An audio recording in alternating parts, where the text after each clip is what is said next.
Oh yeah, the TriStar, isn't it? The Pegasus. Yeah, blast from the past. The I tell running. you, it's been a while since seeing a TriStar logo like that. Because usually I confuse it with the woman, the Columbia Pictures, I believe it's called. Yeah, okay.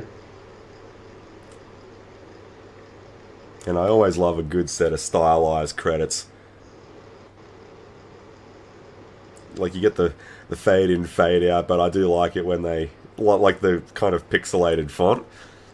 Well, I Yeah, mean, the entire film is structured around a game show, so it's pretty cool that you get the stylized credits just to really cement that. And I think they do a similar thing in the ending credits as well.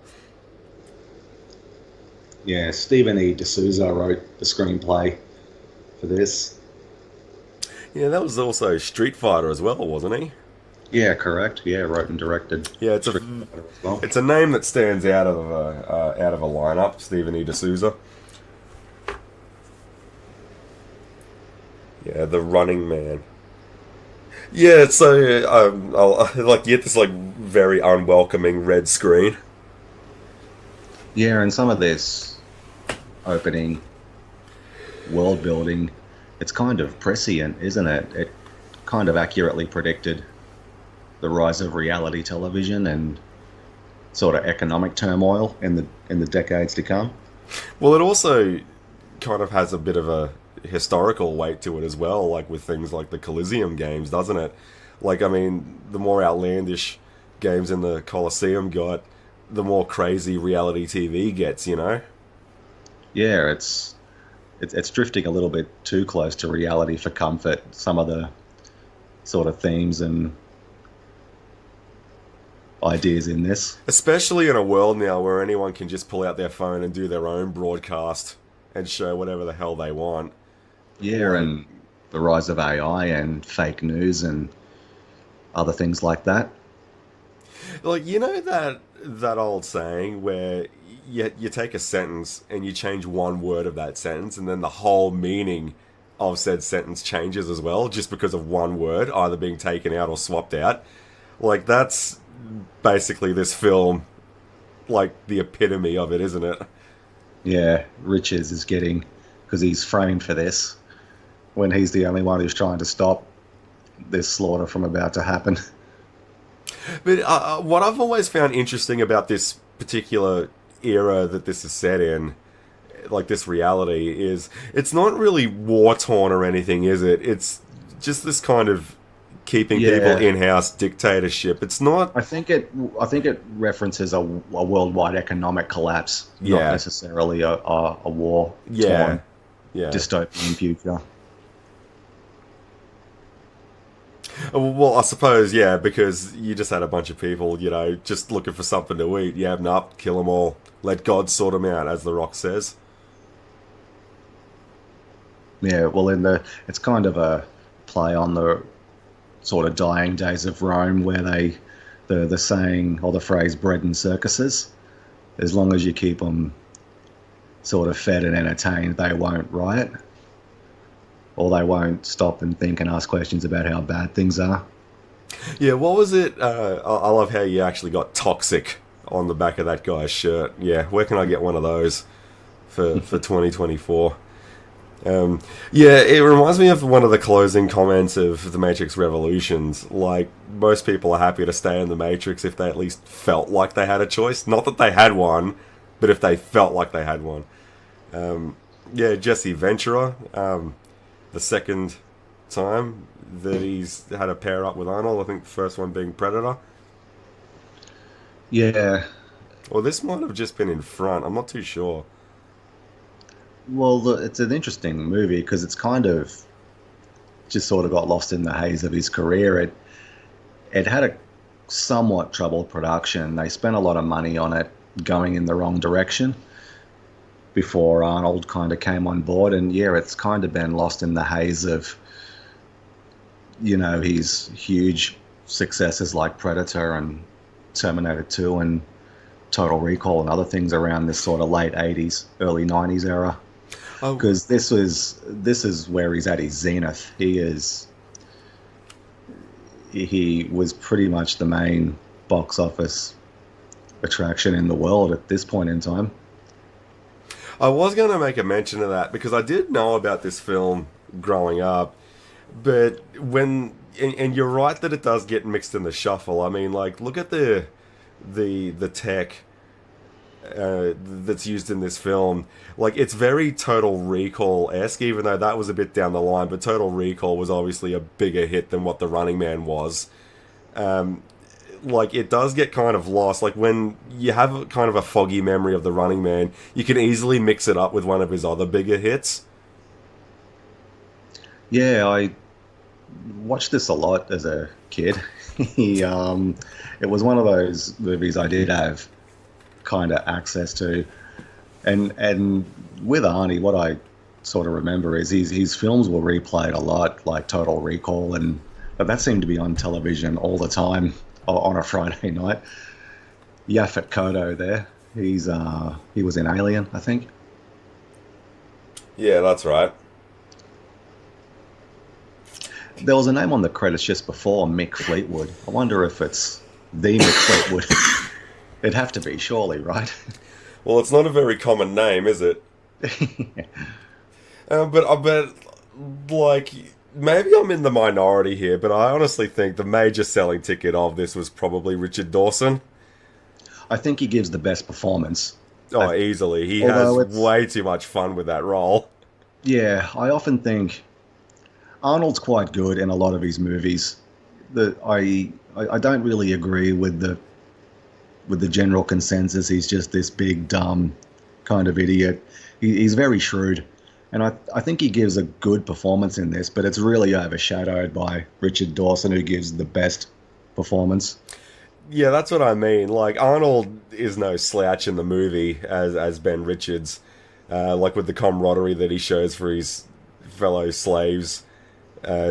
You know, being a soldier himself and that kind of thing.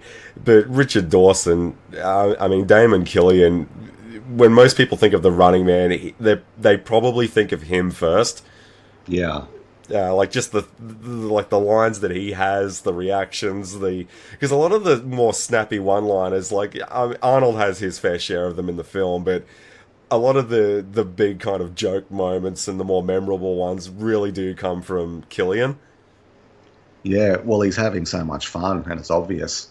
I don't think it was a chore to come to work when he was doing like, it. do you think that, you know, it's funny how, like, in this world with things like Creed and all of that now, where, you know, we get real boxing champions to play the villains, or we get real commentators to, you know, come in and, you know, dub sports films and biographical films and things like that, that having an actual game show host back in the 80s with The Running Man with Richard Dawson, I believe Family Feud, wasn't it, was his claim to fame?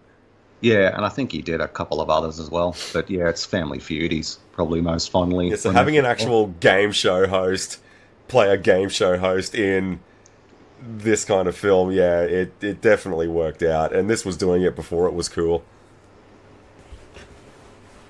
That's a pretty gruesome end. Yeah, buddy, get on the freaking horse. I don't think he's kidding. Like, but it just goes to show you, you know, we were up in a helicopter with Arnold in the previous scene. Now look where we are. We're at the lowest of the low with him now. And just look at the kind of things that you need to go your way to even have a fighting chance. Yeah, Rob Cohen. Another name in the credits. So Richard Bachman was a infamous pen name for Stephen King. Oh, so we actually did have a credit on the film. I wasn't aware of that. Just based on the book. The Running Man was a Stephen King novella, and where he was writing he pretended to be a writer called Richard Bachman. A couple of other books fell under that umbrella. You may have heard of a movie called Thinner with Joe Mantegna. That was based on a Richard Bachman book.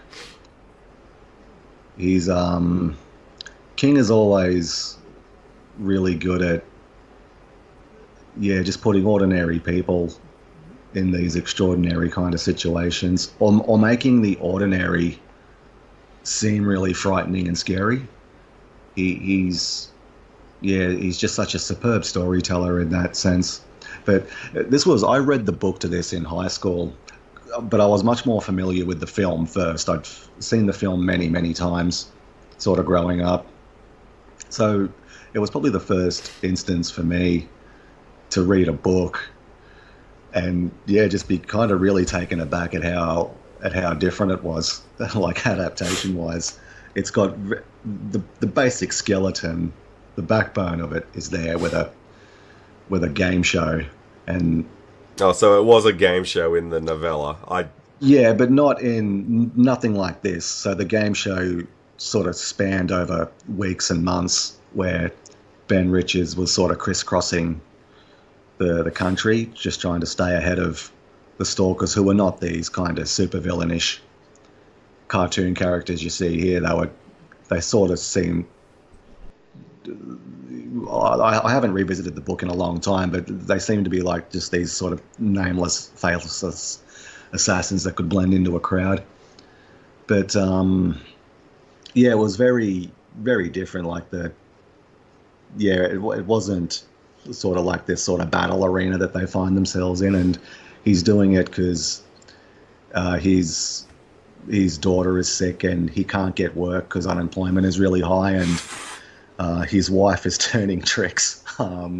It's a really sort of bleak kind of a book, and it's kind of infamous after the fact, where it involves a plane flying into a building like the headquarters of the network. There was another book that's kind of infamous for that in light of 9/11. It was a Tom Clancy book called Debt of Honor, I think, that involved the ending with a plane flying into a Congress building or Capitol Hill. So it's in a lot of ways like we talked about with the rise of reality TV and propaganda and things like that. It's way too close to the mark I for was my gonna liking. I was gonna ask, is it ICS in the novella, or was that kind of just made up and fleshed out in the film? I yeah, I can't remember. I suspect maybe it was. I can't be sure, because one of the things the adaptation has over the book is Killian. Killian is nowhere near as memorable in the book as he is in this. So it's one of the things where the film, I think, does a much better job at creating a more memorable character. But I think it's wrong to compare them, because Ben Richards is nothing like this in the book. Not even like in terms of physicality. He's I think, I'm not sure if they ever. I've heard sort of conflicting reports on this, because the project started with Christopher Reeve in the Ben Richards role. I don't. I always thought it never got as far as filming, but I could be wrong on that. It's hard to sort of pin down exactly how far along the Christopher Reeve version got, but they did spend a lot of money going in that direction only to scrap it, which is another reason it didn't do all that well at the box office. It wasn't a flop; it did all right, but it wasn't sort of the big success that Arnie was kind of known for, purely because they spent a lot of money, just going down the wrong direction in pre-production with the Christopher Reeve version. Well, that seems to be a bit of a trend for films towards the tail end of the 80s, isn't it?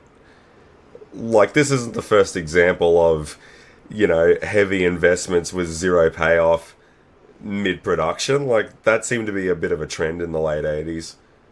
Yeah, the director was swapped out as well.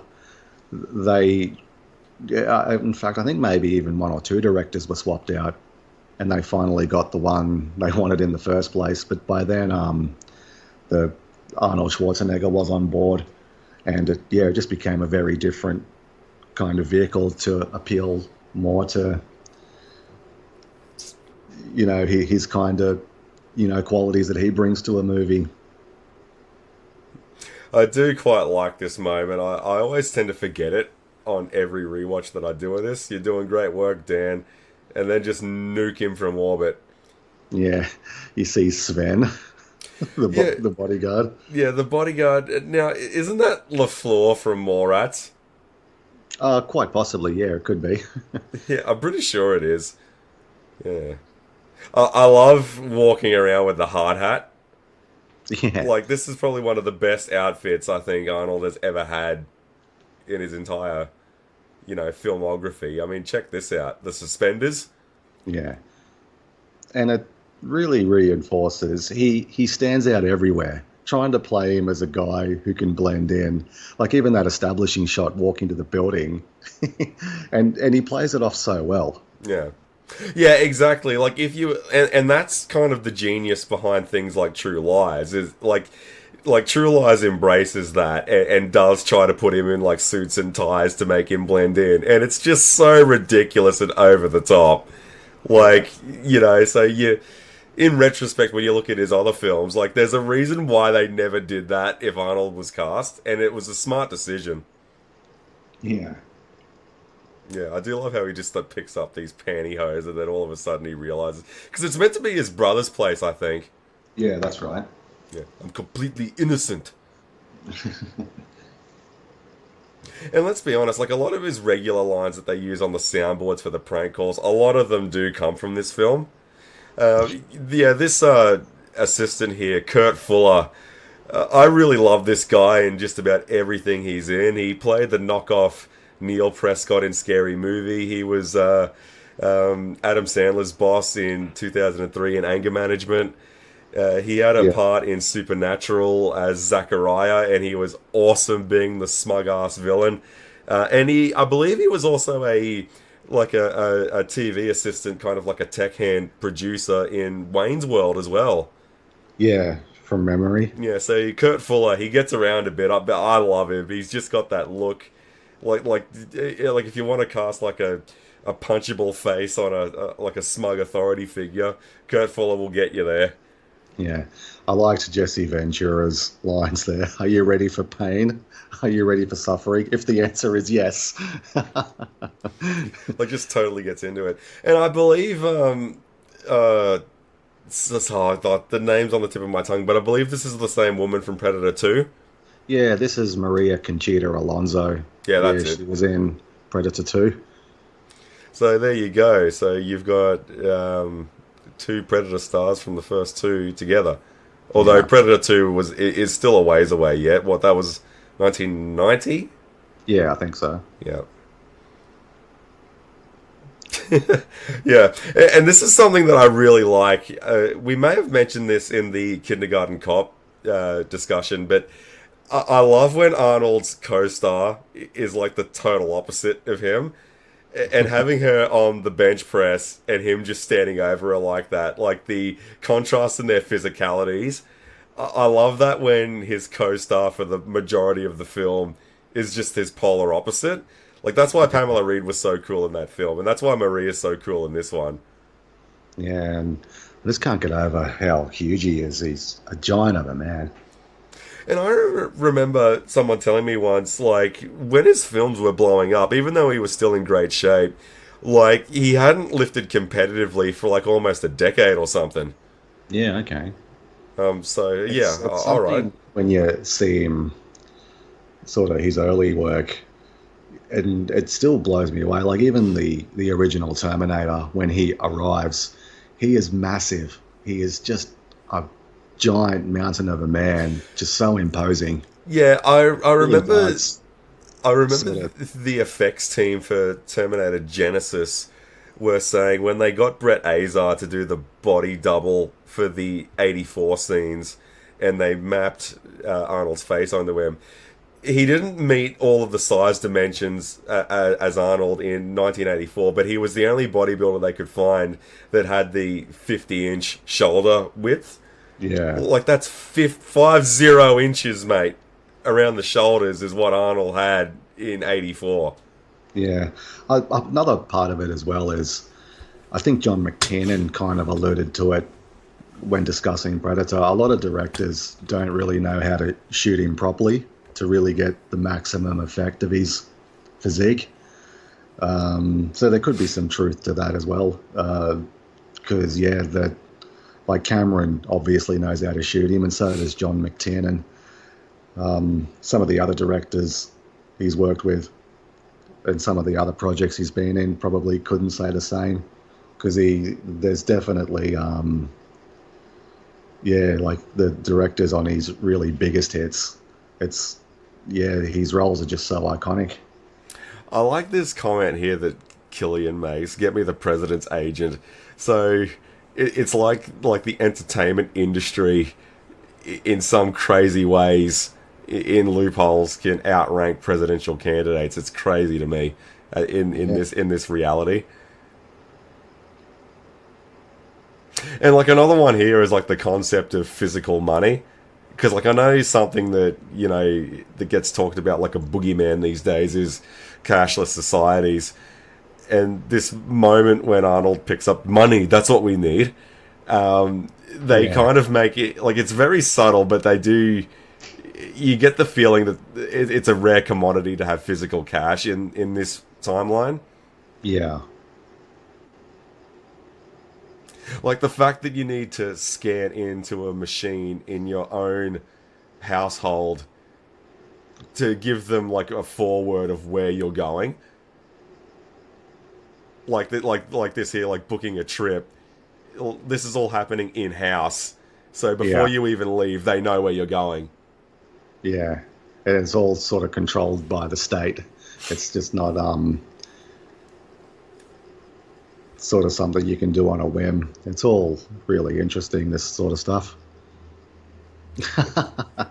Yeah, I'm going to say please. Yeah, I just love that moment because I'm going to say please. And I want to point out that the bench press was like double bolted to the floor, and he ripped it out with one arm. Yeah, he's got so many great lines. This is another one of my favorites. I feel like I'm going to throw up. Go ahead. It won't show on this shirt. Yeah. My favorite one was always, you've got a very negative attitude. Yes. Like, Yeah, I love that. I must say that like 50 times a week. Yeah, you've got a very negative attitude. Yeah.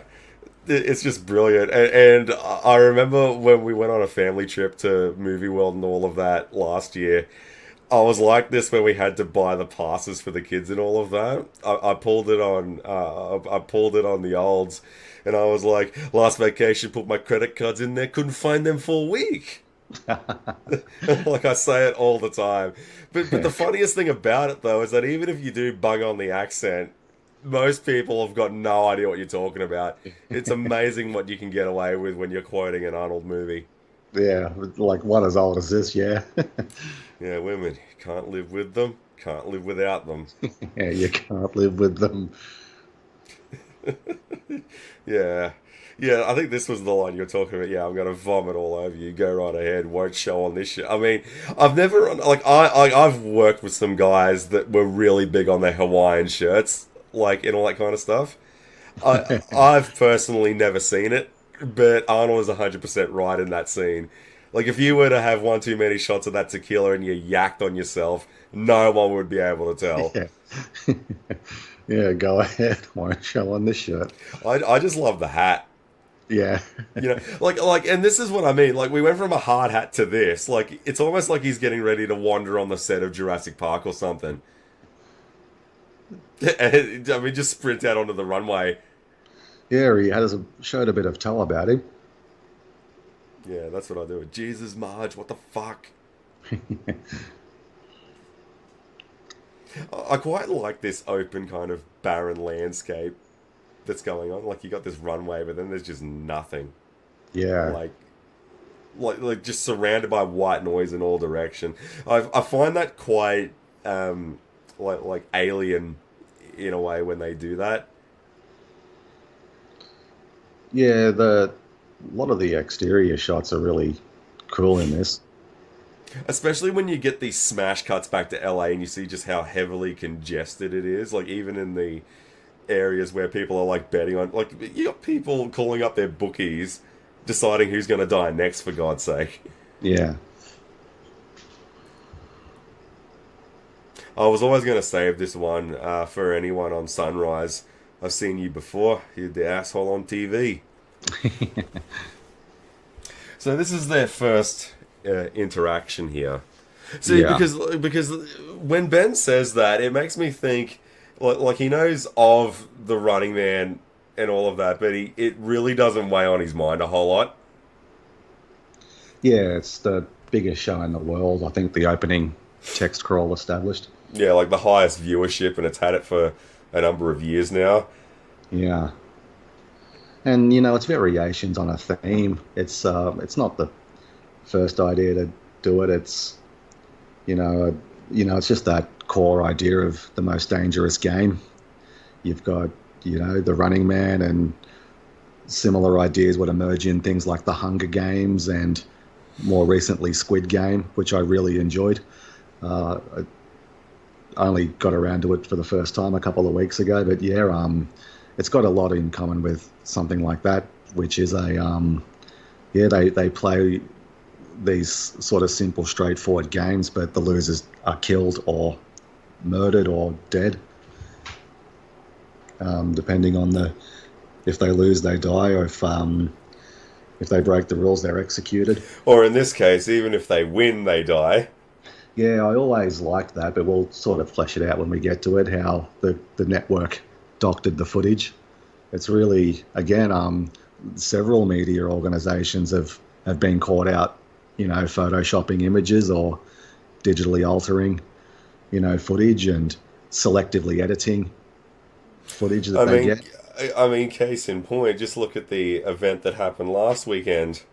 I must have seen about like 80 different versions of what transpired last weekend, and I can't even tell what's what anymore. Yeah, yeah, it's all disturbing to think about that, and it's always kind of bothered me when the truth does come out eventually. No one really cares about it. We've all moved on to be pissed off about something else. See, that really bothers me. That like I remember a Danny McBride quote from Vice Principals. He's trying to get this kid on the straight and narrow, and pretty much everyone in the faculty accuses this kid of fucking up, and like McBride drops him off.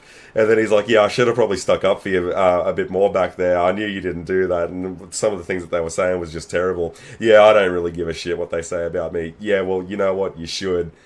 And I think a lot of people on some level should be like that. I mean, you should be invested in correcting the record. I mean, like if it came down and you were in a hot spot and you needed people to listen to the truth and it was proven beyond any shadow of a doubt, and no one's even interested in listening because the drama's over, I think you would want as many ears as you could to get the record straight. Yeah. Like I wish people would pay me that courtesy if it ever happened to me. And I'd definitely pay it to someone else. I think everyone on some level should be like that. Don't be so quick to write things off. Yeah, and particularly if it's an issue that's substantial or, that's affecting people. Like, I think some companies or politicians or even just people in general, if it's nonsense, like if it's a sport or like a dodgy referee decision, for instance, like it would benefit sporting bodies. Like, just don't comment for 24 hours, they don't have to sort of throw a bunch of meat to a pack of wolves, because people will be over it in a day or two. They'll be, if we just sort of learn that kind of skill, if it's with all this sort of outrage bait floating around, people have these outrage meters they need to fill them going online. If you don't respond for 24 hours, all the noise generally dissipates over sort of nothing issues, because tomorrow they'll be pissed off about something else. But if it's something a bit more substantial, absolutely, the record needs to be corrected. But people can't tell the difference because they've moved on after pissing blood and vinegar all over their screen. Well, another good one is the fact that I think it's an Aaron Sorkin line, and that was people simply choose the facts they want to these days. I mean, if people are dead set on an opinion, I mean, they can easily trowel through the internet until they find like-minded Yeah. individuals that will just agree with them anyway. Like, Yeah, confirmation bias. Yeah. yeah, regardless It's, of what they see to the contrary, they just need someone, and it doesn't matter who, to agree with them, to convince them that they're right. They'll just choose the facts they want to choose now. yeah. Yeah. Yeah, and I love when films do that, like that horror movie Barbarian, Justin Long's character, where he discovers something about his house and he gets online to Google it, asking if it's legal or not. And all the immediate hits are no, it's illegal or it's prohibited. He just keeps scrolling until someone validates him, until he gets the answer he wants. Then he goes, fuck yeah.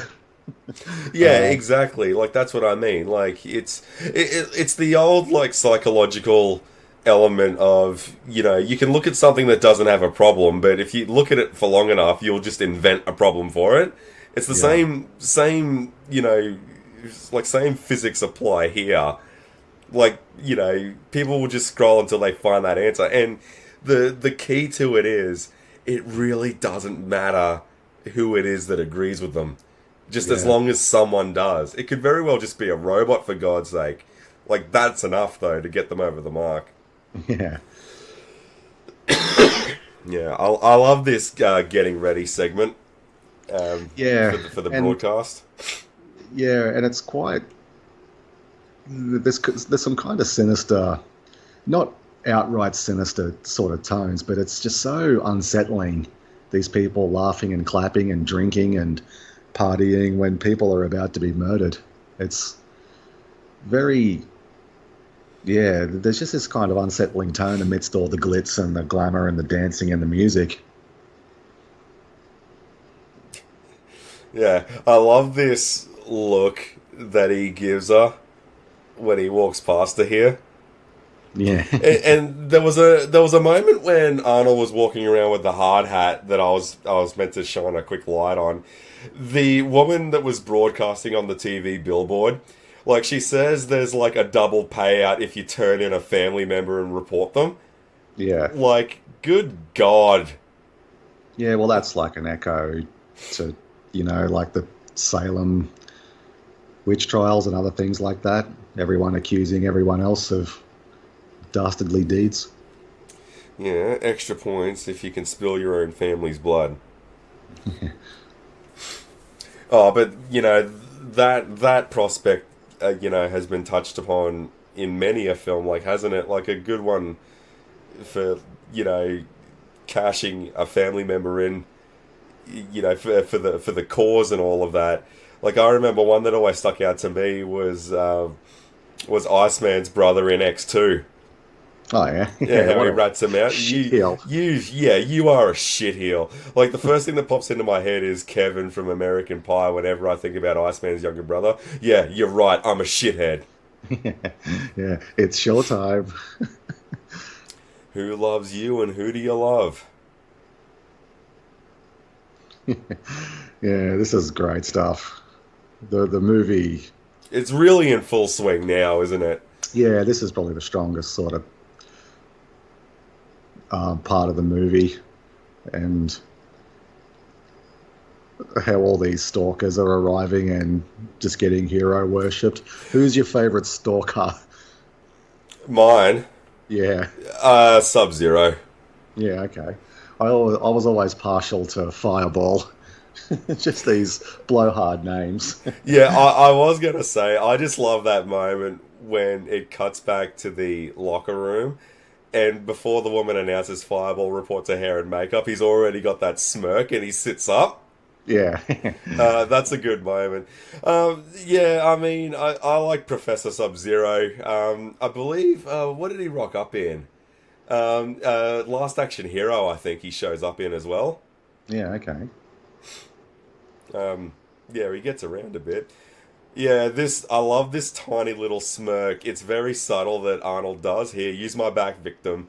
He gives this very, very slight smirk. Like Yeah. it's not a full smile, and then just bang. Yeah. Oh, Don't forget to send me a copy.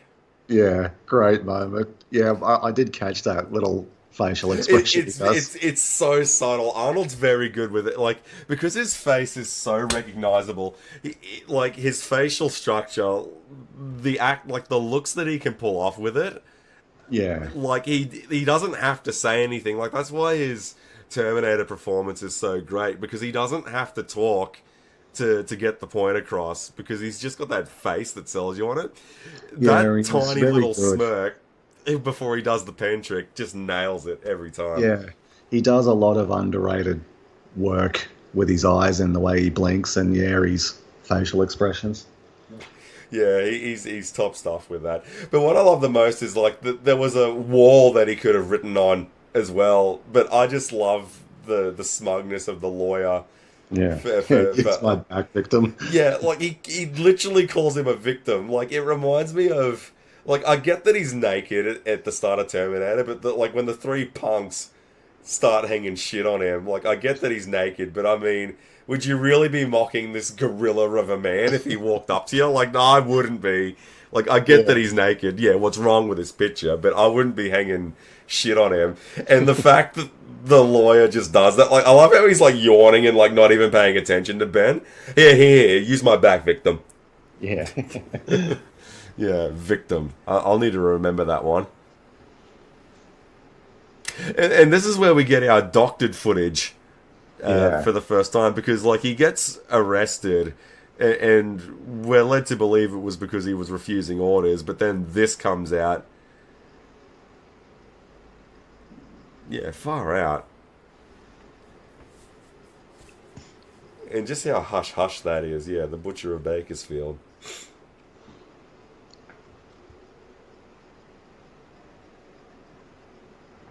See, here's something that I've always found interesting about this crowd. You made a mention of them, like how they're dancing, drinking, and, you know, people are about to get killed. And this is why I don't really get on board with online dramas and, you know, who's fucked up where or anything like that. Because, I mean, let's get real. A lot of the people pointing fingers are some of the most despicable people you'll ever meet. So a lot of these people, you know what? If we're going to point fingers at people's dodgy history, let's have a good look at yours. Since you're pointing fingers, let's see what we can find on you because you're quick to throw everyone else under the bus and condemn them, and everyone's irredeemable. You know what? Let's get everyone's private history out there in the open. If that's how we're going to play it. Yeah, someone had that idea. I forget where I read that, but basically, you do a hard wash detox of everyone. I don't know if you even could do it, but everything you've ever said, done, or posted is just out there for public consumption. Yeah. Like I think the world would end overnight.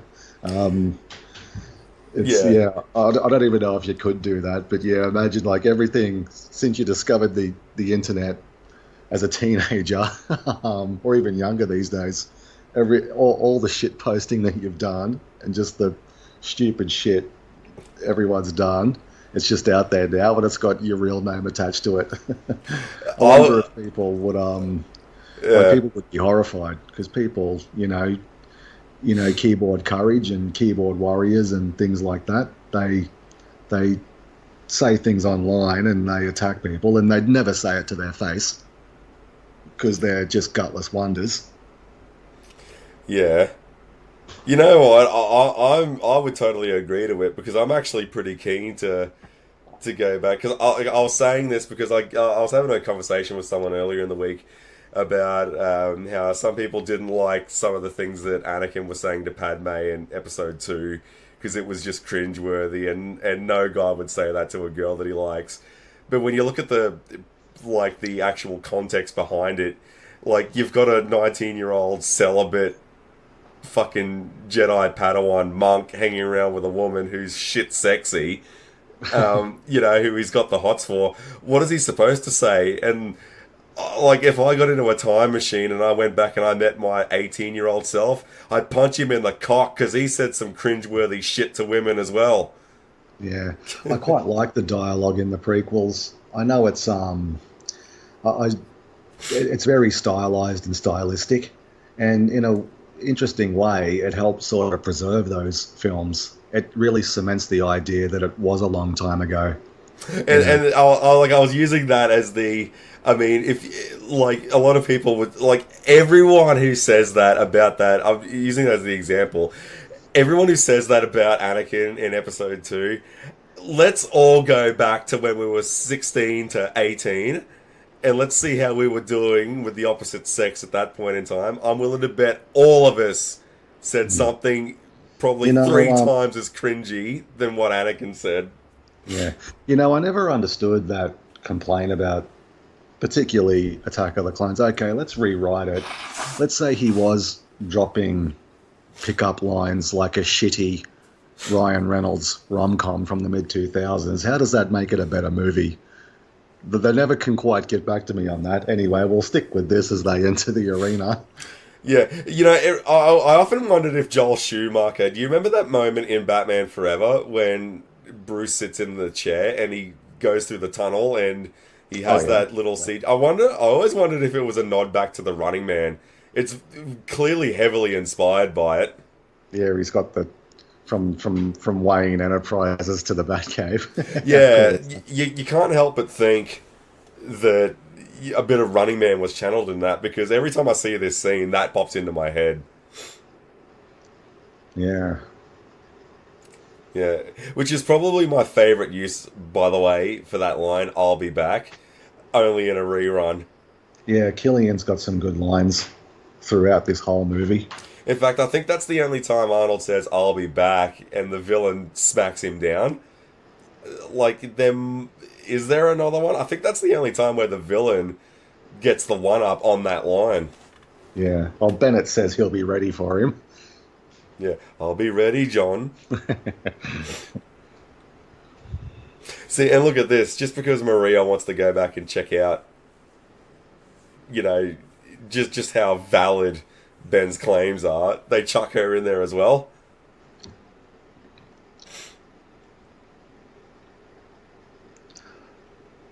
I never could quite figure out the geography and the mechanics of this arena because it looks like they've landed in something out of Mad Max or the Warriors or something, and then they are in this like sort of apocalyptic post-industrial kind of wasteland. It was always kind of interesting. It reminds me of the prisoner transit unit when you're going into Arkham City. Yeah, I know, right? Yeah, like that bit when you go in there with Jack Ryder. Yeah, and it's like this in like exactly as you did, like this industrial gates come up, and when you go through it, then you're in like the real arena. Like it reminds me of that, is what I think. Yeah, how about a kiss? And remember now, no tongues. Yeah, this is all great. Yeah, and I can't. Yeah, like I just thought it was one thing about the stalkers. I mean, one thing that I need to say is there's not really a stalker that I don't like. Yeah, like I think all of them are so cool. Like even Buzzsaw I think is really cool. Yeah, just a total psycho. I just love like the bladed hockey stick, and like I think having the arena be like a skating rink, yeah, like as well, like it's just so cool. Sub-Zero. It's Sub-Zero. Well, he's just plain Zero now. Yeah, Professor Sub-Zero. And it was also really cool, the deaths that they all had. Sort of Die Hard-esque, how it keeps updating you about the terrorists. And you keep getting updates, like when Killian cuts to commercial breaks, you keep getting updates on the stalkers, like Buzzsaw gone, Dynamo down but not out yet, and you keep getting like a live feed through the network on where the stalkers are. Yeah, that sort of running commentary. It's really good when movies do that. Yeah, Cadre Cola. This is what I'm like every State of Origin night. Lot of adrenaline. Yeah, Jesse Ventura. You know, it's funny. I always lose track of Captain Freedom every time I revisit the film because I always thought he was just a big tease throughout the film, but he does, in a roundabout way, rock up as an actual stalker. So that was really cool.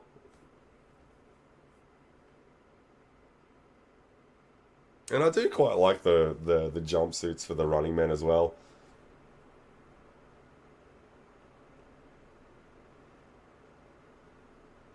Yeah, it really stands out, particularly in this sequence when With the the ice. yellows and reds. Like, they're the only things that have got colours on them in these Yeah, muted environments. Yeah. Yeah, Cadre Cola.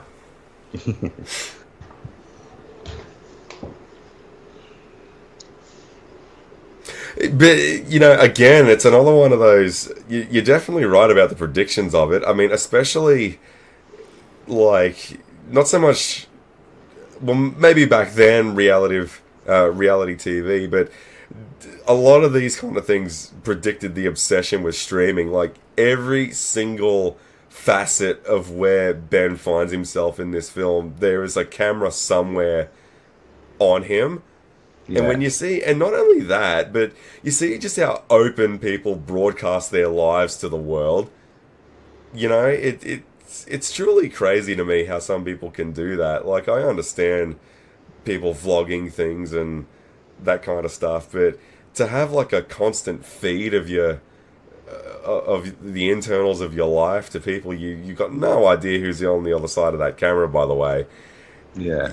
I just find it crazy how open some people are about it. Like, there's got to be a bit of a disconnect. Like, what does Dan Aykroyd say in Tommy Boy when he's Zelensky? What the American public doesn't know is what makes them the American public. Like, there has to be something kept behind closed doors, mate. Ian Nathan has a interesting kind of theory because if you look at sort of Schwarzenegger's work up until then, he like the Terminator and Commando and Predator, where just the sort of ultimate action, just slaughtering everyone. And this film, there's a lot of violence in this film, but it's kind of has this underlying message that it's wrong to support this. It's wrong to support this kind of sadistic game show. And maybe that's why audiences didn't turn out for it. In a rare moment of surprising self-awareness, audiences realize it's not a typical Arnie movie because it does have this kind of underlying streak that it's kind of an anti-violent movie, which is a weird point to make as Sub-Zero just meets his end in a really gruesome way. Yeah, getting strangled to death with razor wire. Yeah. And not only is it shocking to this audience here that a stalker was just killed, but I love the transition from Killian being so solemn about it. When he announces the commercial break, he's immediately on the phone to his producers and his executives, and he says, "Well, it was going to happen sooner or later, right?" Yeah. Like So, he equally doesn't give a shit about the stalkers either. yeah, it's just so nonchalant how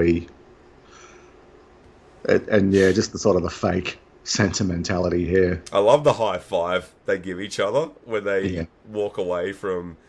Yeah, yeah. Come on, give me some skin. Yeah, that's what that is. Yeah, like it's this very kind of heartfelt moment from Richard Dawson here. But the second he is out of earshot from everyone with this more to come, doing this little memorial service, he's immediately like, yeah, okay, well, Sub-Zero's Yeah. dead. Shit happens, eh? Yeah, he's so insincere. Yeah, I know. And it's a really good moment there.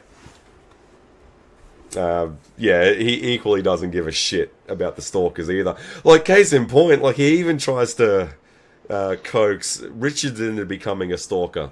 Yeah. Yeah, and I love this here. Yeah, it had to happen sooner or later. Oh, hey, well, shit happens.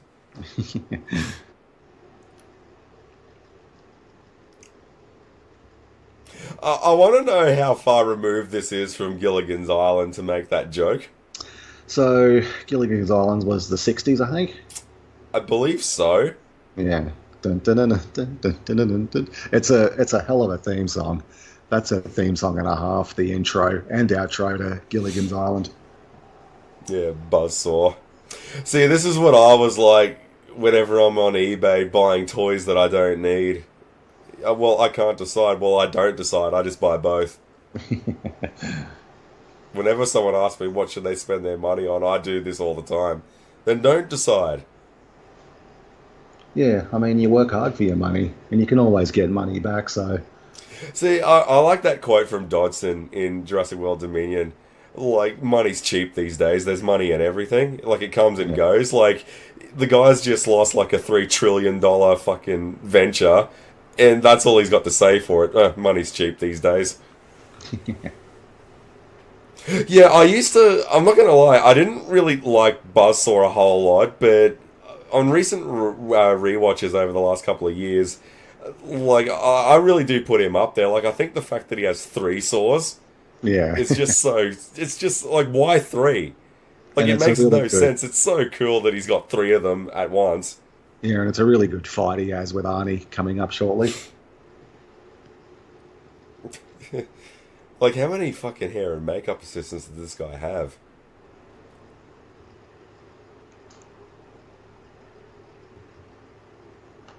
Yeah.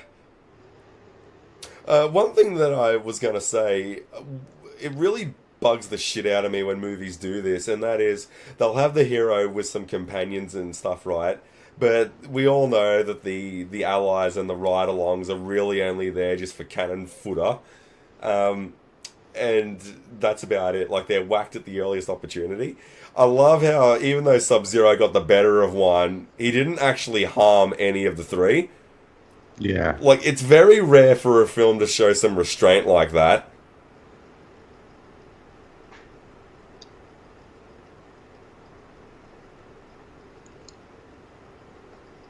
Yeah, here we go. Now, I believe this is when she enters the game. Yeah. And Amber. this really is that guilty by association. And, like, the only thing Amber did was just to double check Richard's claims. See, but them finding her in the records room and then suiting her up and then throwing her into the Running Man show, like, that's up there with... Someone told me they got banned from I don't know if it was a Reddit thread or whatever it was, but they got banned from some forum chat or whatever. And when they inquired about the reason why they were banned, they got told the answer of, just because you didn't type it didn't mean you weren't thinking it. Yeah, Like, it's holy shit, that's the world we live in now. Yeah, these power tripping assholes.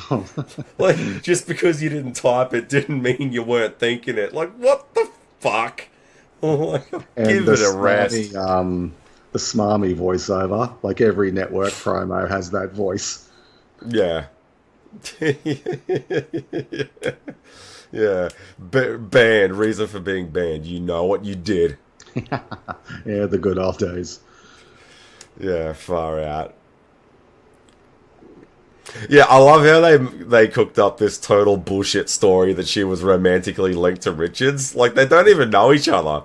Yeah, they met like for one day. But and just like any internet drama that you see, the entire crowd don't even question it. Go, hang on, how have we not heard of... I mean, this is the Butcher of Bakersfield, right? I mean, how have we not heard about some female accomplice that was also a lover or something? Like, no one questions it. They just go with it. Like, God. Yeah, jamming the network, jam it up your ass. Yeah. Yeah, this is great. Yeah, I love these things. See, I wonder what Richard's endgame is here. Is he trying to escape? Or is he just Yeah. trying to hold out the stalkers for as long as he can? Like, Yeah, I get the sense he definitely wants to escape, but as the film goes on, he's aware that there's a bigger fight to be had. I love how they make a constant thing about running past the Cadre Cola. endorsement from Killian, Yeah. which gets its payoff later in the film. Like, they constantly keep teeing it up, and then you get that payoff for it later. Yeah, Fireball. I would have to go back and check out who plays who as far as the stalkers go. But I believe the chap that was playing Fireball passed away last year, I think. Okay. Yeah, I hadn't heard that. It's been a um. I believe with the exception of Jesse Ventura, they've all passed away. Yeah. Okay. Yeah. Sort of sad to hear, but yeah, It's a 40-year-old film. Like, yeah, that's right. Yeah, sadly, yeah, people do go old.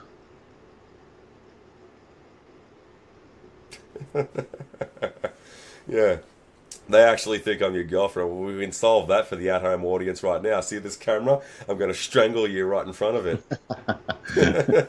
I could straighten that out. Yeah, see, like, that's what I mean. When he first encountered Sub-Zero, Richards was totally all about just killing him. Yeah, So, but now you kind of get the vibe that it's more about just running and running and running until you finally get out of wherever they are. And then these two show up in these vehicles. And then, okay, so he gets back into it and has a scrap with both of them. And then he kind of starts channeling, okay, well, let's just kill all the stalkers. So he kind of tosses up between those two. yeah, Yeah. I wouldn't go chasing after a guy calling him a son of a bitch when he's got 3 chainsaws, but that's just me. And I do have a soft spot for Dynamo as well, because he'll show you dickless. I love how they have their own attack vehicles. I wonder why that is. Well, I mean, it's worth noting that Sub-Zero, from when he walks out on stage with the hockey stick, like a fucking Grim Reaper, when he actually does show up in the ice rink, he's like totally suited up. Yeah, So it's not out of the norm for them to get a few, play accessories.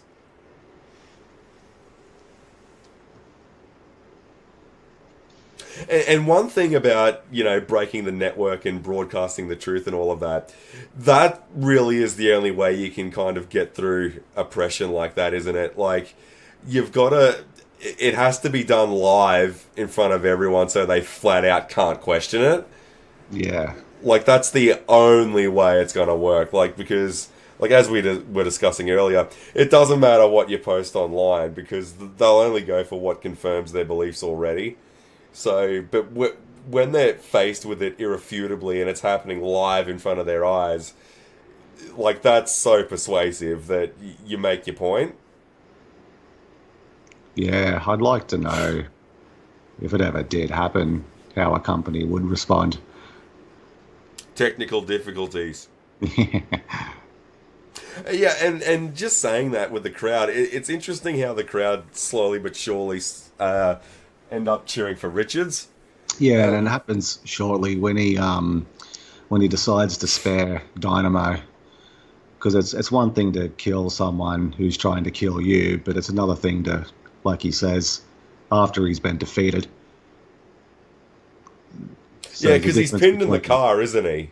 Yeah, so and that's what because the crowd start booing, like they want their bloodlust. Yeah. Richard isn't the guy that he's been portrayed as. And I find it quite interesting that the old lady, who's like, Killian's #1 fan and all this kind of stuff, who's the most religious watcher of the Running Man, begins taking a punt on Richards. Yeah, But she's also the first one to call bullshit as well. But I thought she was like the biggest fan and couldn't be deterred.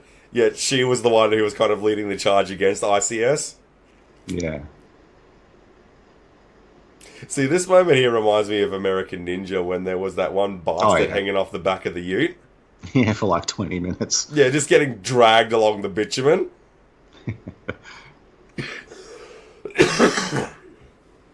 Yeah, oh yeah, I always love that. You you anchor them to something, and then they just go flying off the bike.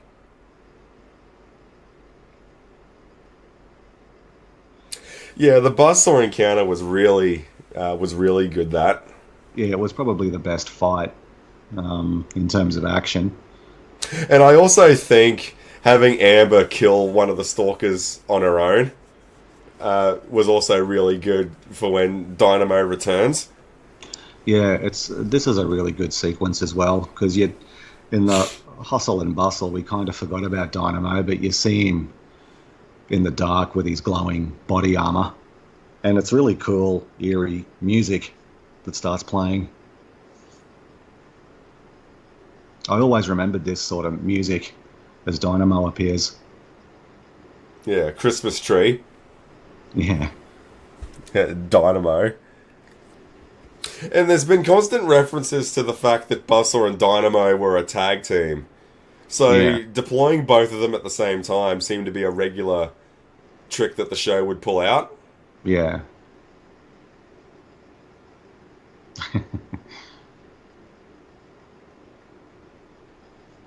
Yeah, just do that, yeah.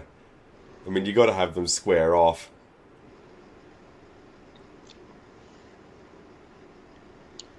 Yeah, Yeah, that's one of my favorite images from the whole film when they're wrestling wrestling over and the yeah, chainsaw.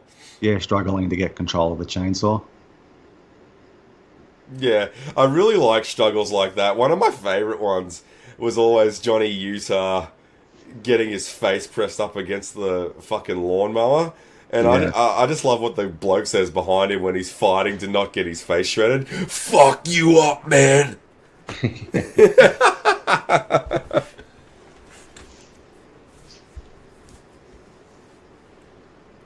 Yeah, this has got to be one of the better one-liners from Arnold's catalogue. Yeah, well, that's all right. Keep it. But isn't it funny that seems to happen quite a bit to the Stalkers? Not so much Sub-Zero, but like Fireball gets immolated, and that's what kills him. Buzzsaw loves chainsaws. Ironically, a chainsaw is what kills him. Dynamo's lightning is his favorite method of killing people. He gets electrocuted to death. It's isn't it funny how their party trick is pretty much what gets them all killed? Yeah, it's kind of a sort of twisted bit of humor, isn't it?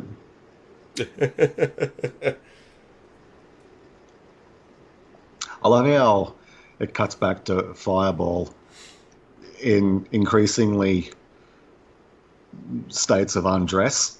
Like he's enjoying his night, thinking he won't be needed. It cuts He back had to the sunnies on just before, yeah. yeah, his tie's loosened, and now his shirt's fully unbuttoned. Yeah, Yeah, this Fireball. sequence here, it's quite effective. It's really well done, and the music. Yeah, Dynamo.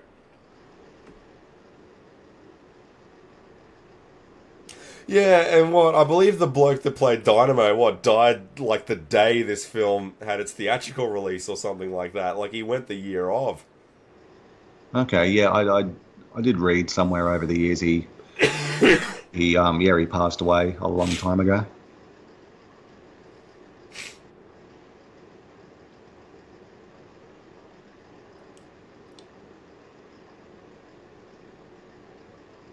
It is a pretty cool costume that he's got going on.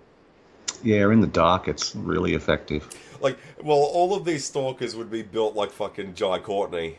And I do love that shot of the buzz saw cutting her off.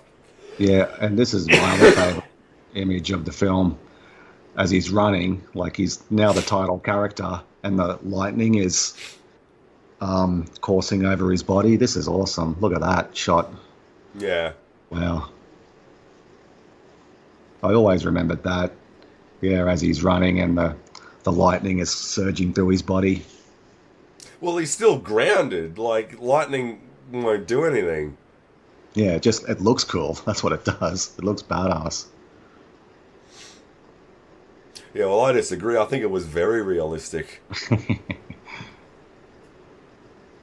Come on, do the Dolph Lundgren, mate. Just jump over it. Yeah, he likes car jumping. Yeah, herbal tea.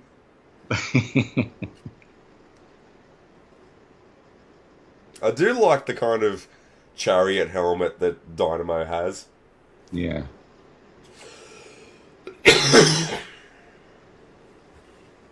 And we can see the injuries slowly piling up on Richards as well.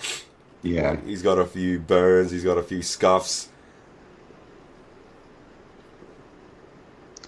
Yeah, Dynamo would probably like to have that moment over again. Yeah, touchdown, asshole. Yeah, only half time, my friend. I love how he's getting ready to just bar him. Yeah. Like, yeah.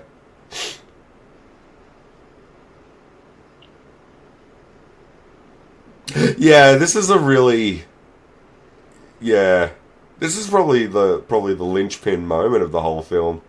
Yeah, he now starts to turn the crowd back his way. Yeah, not even sadistic scum like you. Like, oh yeah. I mean, there's no denying it. Dynamo's a piece of shit. Yeah, suddenly Moscow is pro-Rocky. Yeah, Moscow is pro-Rocky. You know, and isn't it funny how Leon is the one booing the fact that Richards didn't kill Dynamo when Leon was the guy who chose Buzzsaw and Dynamo, and one of them's killed already. He's booing the fact that his other selection didn't get killed. Yeah. Like, I mean, if that isn't the epitome of online discourse, I don't know what the fuck is. Like, you got people who are so all for what they're for that they don't realise they end up agreeing for the thing that they were fighting against. And, Yeah. well, I don't know. I'm not exactly the most educated man on the subject.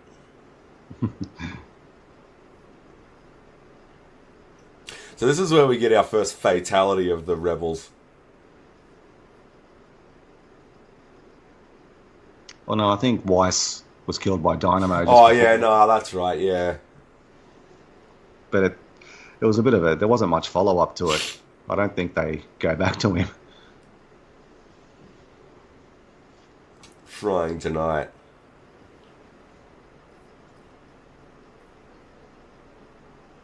Yeah, I would have just had Arnold stand up like a statue over this bloke's body. Yes. Yeah. Yes. Yeah, McBain, and then you get that up shot of Wolf Castle. Yes. Yeah.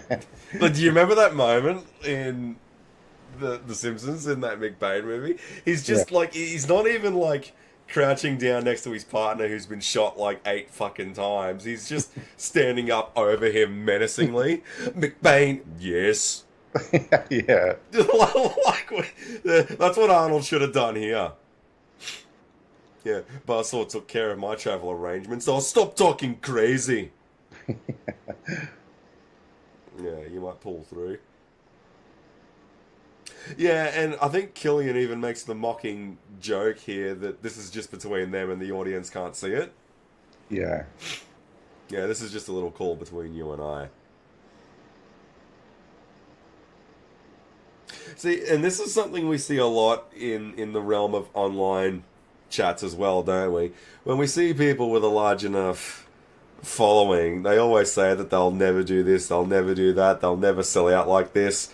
And then lo and behold, like a week later, I mean, they probably just got another zero added to their paycheck, and then all of a sudden the quality takes a dip, and then they start towing the line.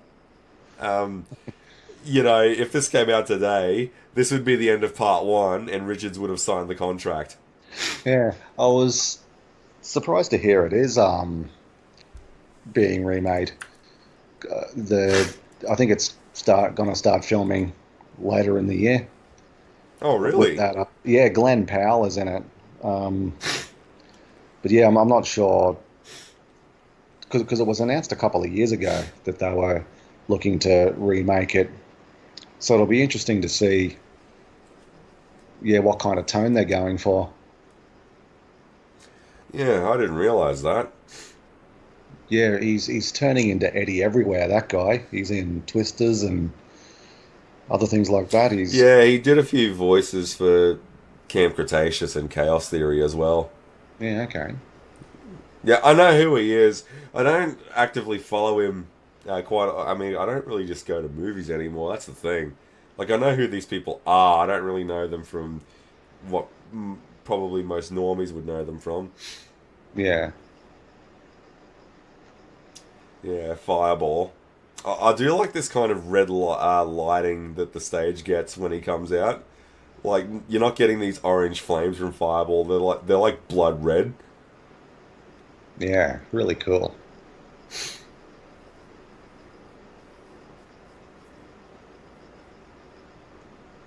Yeah, I mean, that's the best thing about. Yeah, see, I always thought, as far as Captain Freedom goes, he didn't actually show up like that in the film at all, but he does in the mock footage, doesn't he? Yeah. Yeah, but he never shows up for real, Jesse Ventura, does he? No, it's that fake fight they cobble together. Yeah. So in a roundabout way, it happens.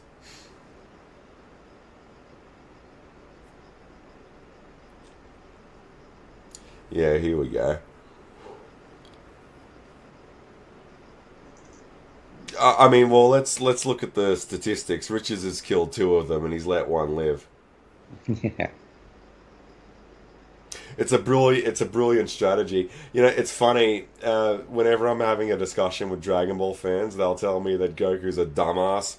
Whenever I mention that Goku's my favorite character, and then they'll be like, "Oh yeah, but Vegeta is such an awesome tactician. I mean, he knows how to fight wars. He knows how to win fights. He's an absolute battle genius." The fuckwit let Cell achieve his perfect form on purpose. Vegeta's a dumbass as well, you know? You know, so, I mean, you got to take the good with the bad. Yeah.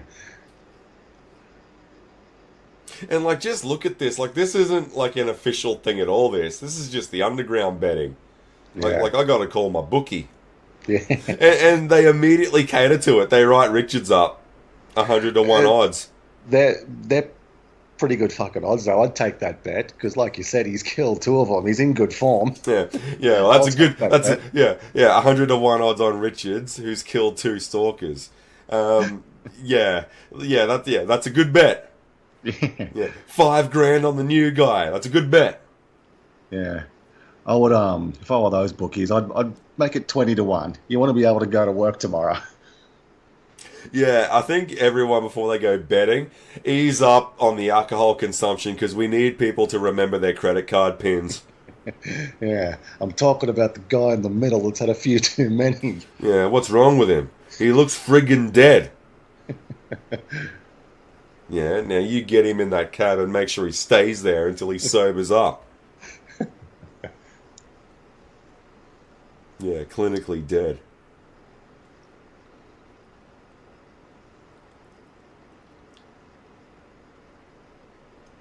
See, I love how she's still, like, not having a bar of Richards. Yeah. Fireball. And not only that, one thing that I like about the Stalkers when they do show up, I love the environments that they meet Richards in. I love how they're in like this claustrophobic, like underground car park kind of thing, and now they're in this sort of sewer factory kind of facility thing. Like, very closed in space where flame acts very dangerously with oxygen flow. Yeah, and it's good tactics by Richards. They've negated his flying ability as well. Yeah, because they've got him indoors. Yeah. In tight, confined corridors. So fighting him out in the open is pointless. He'll just pick you off at his leisure. Yeah, Fireball would be a bit of a pain in the ass because he's the only one out of the Stalkers that can fly.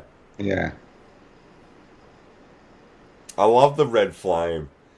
Like, from his flamethrower, the flame is red, but when you look at all the other flames, they're just like regular. Like, I love a bit of style, bit of color, bit of flair. Yeah. Actually, now that I said that, doesn't he kill him with a road flare? Yeah, like give you a light. Yeah. Yeah. What a hothead.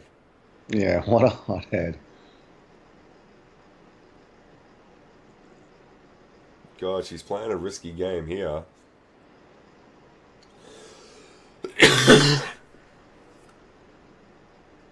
I always love that about flamethrower props and stuff like that in these movies, like the idle sort of welder. Yeah.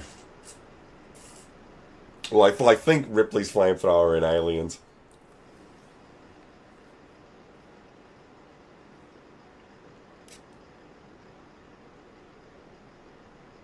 You see, this sort of locker room here where we get the reveal of the runners who actually did beat the game, who were killed anyway. This whole like shower room and locker room with all these costumes and like props and all that kind of stuff. You can't help but think this might have been an earlier stage for ICS before the one where Killian is now was built. Like just to Yeah. give you an idea of how long this has been going on for. Yeah, with all the lockers and that. Yeah, it's a good point. Oh, fuck, that's chilling.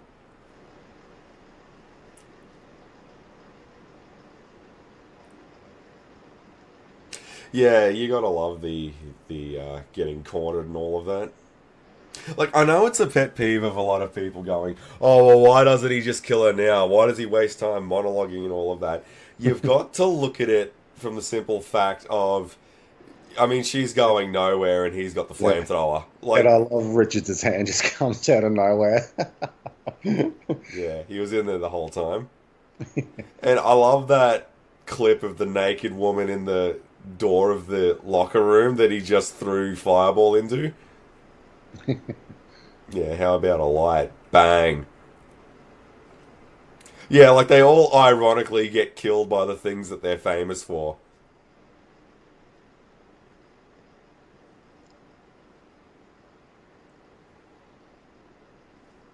Because there's a part which I find very interesting about the movie, and that is when Ben and Amber just disappear. Yeah. So they have no choice but to doctor the footage. Yeah, that's right. To give the game an ending. And I love how no one buys it either.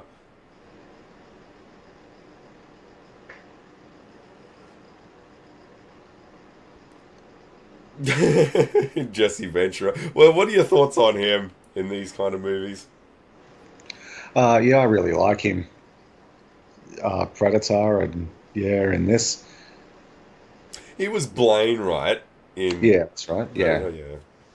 Old Painless.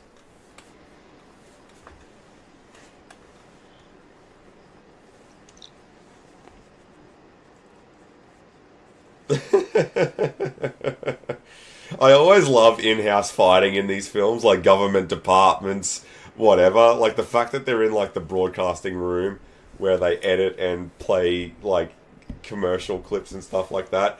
I love how they're all having a shit slinging contest there. That was always a good line as well. What steroids make you deaf?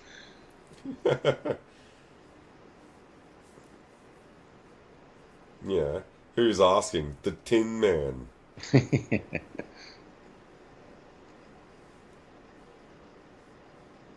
Yeah, because I was always a bit confused by that when I watched this as a kid.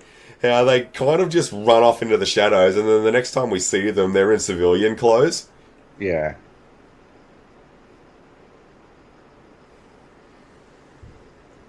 Yeah, here we go. The most obvious trap in film history. But this is the edited clip now, isn't it? Yeah. The staged, the doctored ending. Nah, practical effects. That's another good line. This is what I hate. Third act problems. Yeah, freeze in digital memory. This better work or you'll be a digital memory. Yeah, key out the background.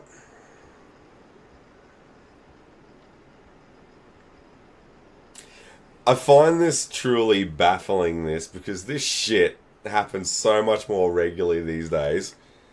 Yeah,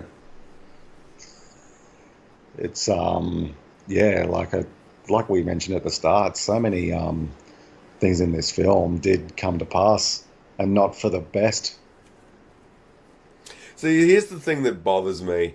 AI can very well be used for good. I mean, let's get real. It's not all doom and gloom, but the problem is there's just too much of a payday in using it to do dodgy shit, Yeah. which is a shame. I mean, I don't know if you've ever mucked around with some of these AIs, but fucking Christ, I mean, it's some of the most riveting conversation I've had in a while. Yeah, it's yeah, I think there'd be a danger though. One of my concerns is just putting too much faith in it. I was reading a good book a couple of months ago about, you know, these people and these companies that have put faith in AI and it's made total cock-ups. Um,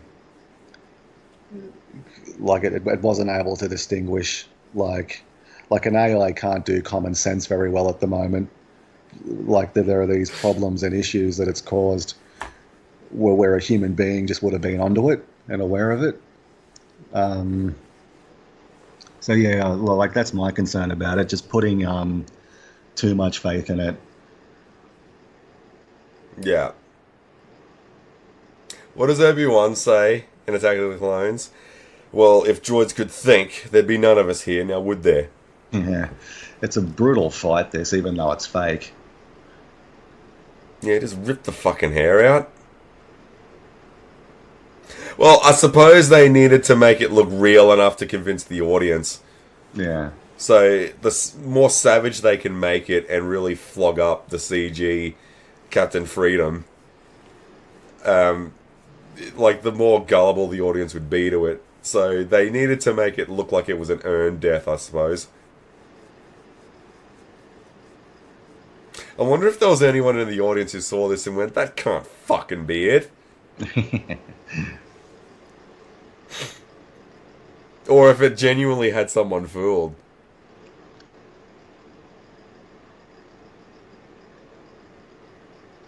Because they do let you sit on that for quite a while. yeah. Well, that's the impetus that gets him to join this resistance. Yeah, well, Killian just killed me off fictitiously. I'm going to go back there and kill him in reality.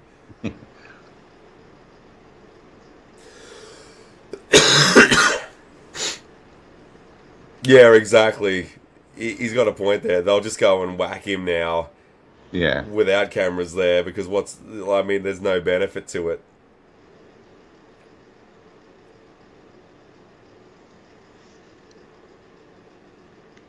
Yeah, alright.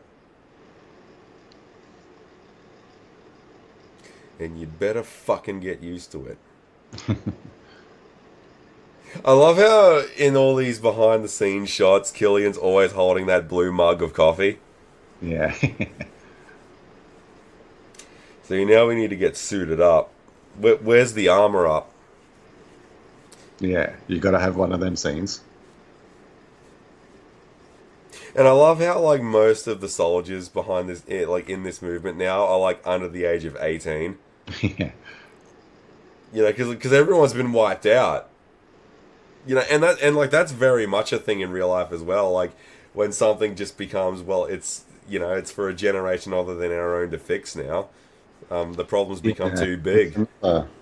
It's another thing the film was kind of predicted. You have this generation that are nostalgic for an era they never lived through or were never born in.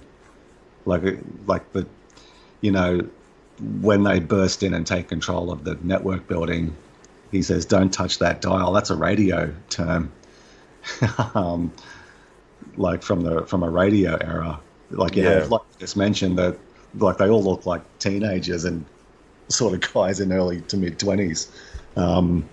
They're they want to get something back that they would have never experienced. It's really it's quite a unique phenomenon. This sort of I yearn for a time that I never lived through and wasn't even born in. Yeah, I remember a good one. Someone was telling me how much they didn't like the Jurassic World trilogy, but they were talking about how big the 2015 film was, and they were talking about the wait between JP3 and Jurassic World. They said they were old enough to remember the wait, the 14-year gap, between JP3 and JP4. And then they said that they were 16 years old when they went and saw Jurassic World in 2015. Well, hang on. If it was a 14-year gap and you turned 16 the year it came out in 2015, you wouldn't fucking remember the 14-year gap. So what are you talking about? Like, you'd remember eating Cocoa Pops and shitting yourself. Yeah, like that's I'm like, what are you talking about? Like you don't get that. Like you don't understand that weight. Like especially in '08, when Crichton passed away and Stan Winston passed away. Like if you were a JP fan, it was fucking dead. And like, but he doesn't mention any of that at all. All he knows is that it was a 14-year wait, and God, didn't we do it tough, boys? Like, oh, fuck off. Just fuck off. Yeah, it just sounds so shallow, doesn't it? Yeah. Like, what you remember, fucking, oh, God. Yeah, I've never understood that when people say things like that. Oh, they were just made so much better back then. And by back then, they mean fucking quarter of a century before they were born. Yeah. Like, what? Oh, go away. Oh, but the ones that actually were born around just to sort of see it at the dawn of their lives and then claim ownership over it, they're just as bad. Yeah. Oh, God, I miss the 80s, born in 89. Like, oh, piss off. I'm so sick of you fucking losers.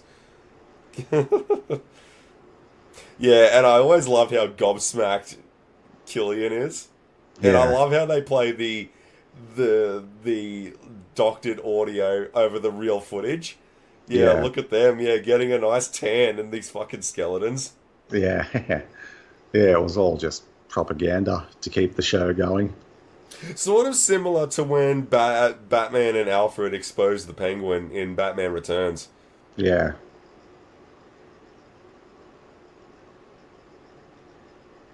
See, that's what I mean. Like, people would have to see it for real in live and living color for them to remotely consider it. And I can't believe we have to say this, but people honestly talk about real life events these days and say things like canonicity. Like, it's truly frightening, It's also that there's that other phenomenon of, like, just this insane brand loyalty. Like, even if, let's say, people did break the truth live, like, people who are just hopelessly devoted to these mega corporations would rush the barricades to defend them and would say it was a hoax, or it was people out to get them and it's not true, and all that sort of stuff. You look at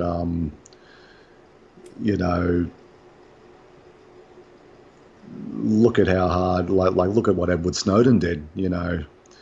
He just sort of released, look at like Julian Assange, just sort of just released all this highly classified stuff out into the ether. And, like, I think Edward Snowden lives in an airport or something like that. Yeah. But there's this, like these people that are just hopelessly devoted to these giant corporations. They probably even wouldn't accept it even if the truth was revealed about all the dodgy shit a lot of them get up to. Yeah. Yeah, no, 100%, I agree. And it'll be something like, oh no, I don't agree with that because this company tuned out something that I really enjoyed when I was younger. Yeah. Like, and it'll be a shallow reason like that as well. Yeah. Dynamo meets his end. Yeah. It was a shocking experience. Yeah, no, but I thought it was pretty cool that A Stalker was killed and Richards had nothing to do with it. Yeah.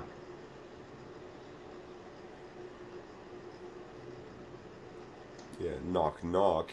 And notice now when the live audience is rushing out and, like, the sheer hysteria of what's going on is a thing. Only now are they looking at the bloodshed now with like true disdain for what's transpiring.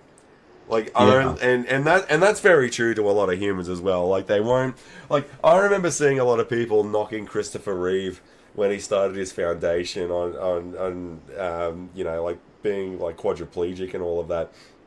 And people were like, he showed zero interest into it until it happened to him. And I'm like, so what? Like, is he supposed to not care at all then? Is he?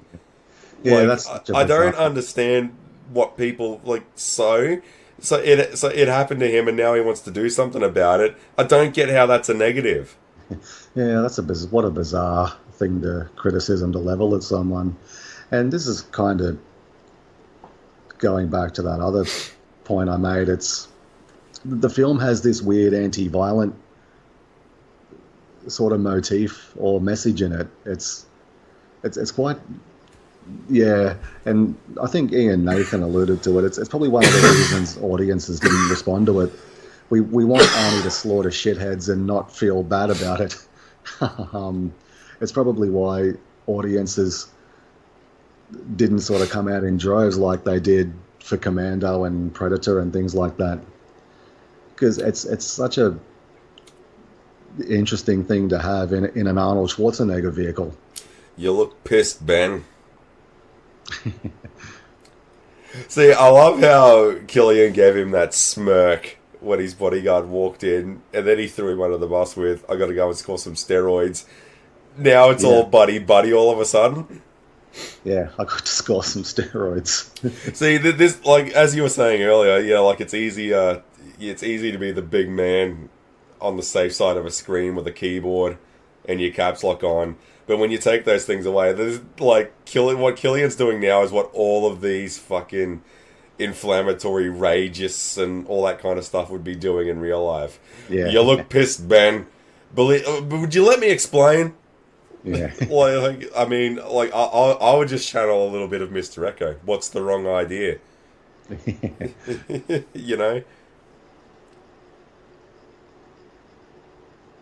Yeah, yeah. See, this is the thing. I think a lot of people. One of the ones that popped out to me, like it's easy to throw a tweet out into a digital void and face no repercussions of where it goes and who sees it and all that kind of thing. One of the things that happened, well, like a couple of months back when King Charles cancer thing blew up, and seeing everyone yahooing about it, yeah, sucked in and all this kind of shit on Twitter and all of that. Like, do you really think the royal family is scrolling through a Twitter feed looking at your bullshit that you're saying? Like, but you know who is going to see that? Families that are facing some hard times with that, with health, you know, like in their immediate family, and they're seeing your fucking putrid text. I'm glad you're thinking of those people as well, by the way. Yeah, I You, don't mind Charles. He's a battler. he's yeah, like that's what I mean, do you really think they're scrolling through Twitter looking at your nonsense, your hyperbolic yeah, nonsense? Like, of course not. yeah, I haven't logged in years. As Killian meets his end.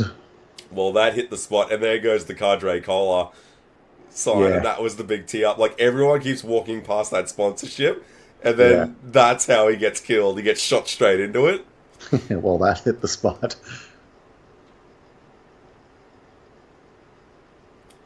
Yeah, I do quite like the unwinding of the film now that that's done. Like, as Richards kind of ponders there when Killian's killed.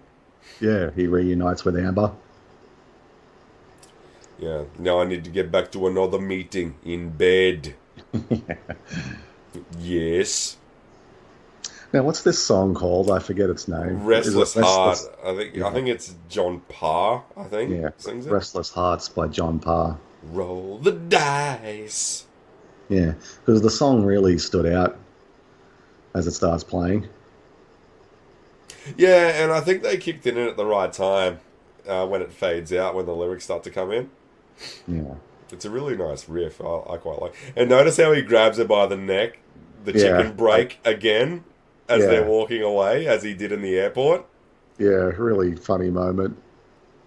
Yeah, I love the police stand by. It's almost like makes me wonder if Truman Show Yeah, looked into it at all. Amber Mendez. Yeah, no, I quite enjoy The Running Man. I like this one quite a bit. It has a great score, and it's funny to think of it as sort of a more forgotten Arnold flick. Like, I've probably revisited The Running Man more times than Total Recall. Like, I think I've seen Total Recall maybe 3 or 4 times in my entire life. But I've seen The Running Man like 20 or 25 times in like the last week. Um, yeah, no, I quite enjoy this one. I rank it a lot higher than probably more than what other people do. Um, yeah, I just think it's quite interesting. It's definitely one of those. Although I'm quite surprised this film hasn't been scrubbed from existence yet. Um, like the Diversity Day of The Office or something like that. I mean, the way it challenges you to think about establishments and stuff like that. I mean, we can't have that floating around for too much longer. Yeah, well, I think, yeah, like we sort of talked about on and off, rightly or wrongly, it seems to have just been not so much forgotten per se, but just sort of lost in the haze of his career. But I'm such a huge Arnie fan, and I always have been. He understands it's entertainment, and he understands his role is to entertain. And I'm trying to think of a boring Arnold Schwarzenegger movie, and you come up empty. I don't think I've watched any of his movies and have not been entertained. It's and even his stuff that wasn't well received. Like, I'm a big fan of things like The Sixth Day and those sorts of films. Where I'm still quite a sucker for Twins. Yeah, and I think End of Days is a terrific movie. I'm surprised it has the reputation it does as that sort of ranks as one of his worst movies. I think it's a bloody awesome movie. So yeah, like, I'm just such a huge fan of his whole body of work. He's just given me hours and hours and hours and hours of entertainment. Just such a huge fan of his work from the 80s and 90s. Even films I didn't like of his upon first viewing. Like, I wasn't a huge fan of Last Action Hero, but that's a film that seems to get more fans with every passing year. Like, they were trying to do something like very different and bold, and at the time it wasn't overly well received. And also, coming out the same weekend as Jurassic Park, I mean, there was only going to be one winner in that whole. Yeah, I remember hearing a similar thing about Tomorrow Never Dies in '97. It's the only Pierce Brosnan Bond film not to open up at #1 at the box office. It opened the same day as Titanic. Yeah, right, there you go. Well, I mean, what chance did you have? Yeah, I listened to a good interview with Lee Gammon about just sort of on that thing about like these great movies that came out in 1977, like terrific films, but they came out in 1977 when Star Wars came out, and that just engulfed them all. So yeah, it's like sometimes it's just sort of bad timing when you come out against like just a hugely more popular film. It doesn't necessarily mean the other film is bad per se. It's just bad timing. Yeah, no pain, no gain. Yeah. Yeah, no, I agree with it. And another big one as well is that audiences simply weren't ready for it yet. Yeah, very much so. He's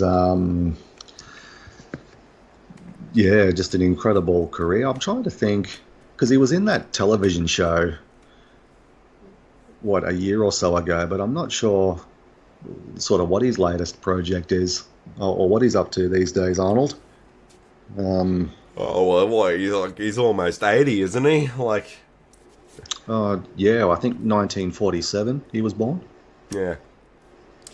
See, there we go. Like, The Running Man was brought to you by breakaway paramilitary uniforms. Like, the actual film ends with a cadre collar. It hits the spot. Because I made a mention of that at the start of this. discussion that it ends like a programming block, like you just finished watching Toonami or something. Yeah, all these little funny Easter eggs in the credits. Yeah, I miss that when they have a bit of fun with it.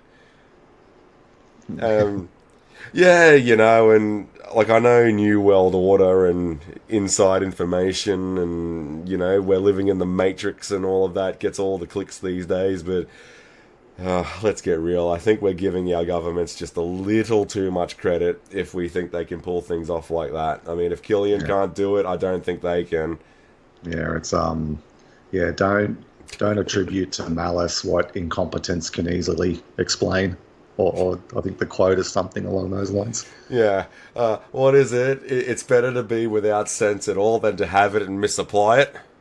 Yeah, yeah, yeah. Top movie, good choice, man. I've had a lot of fun talking about it tonight. Yeah, likewise, man, likewise. And yeah, I mean, Arnold, you can never go wrong. It's just a comfy, warm coat. The Running Man.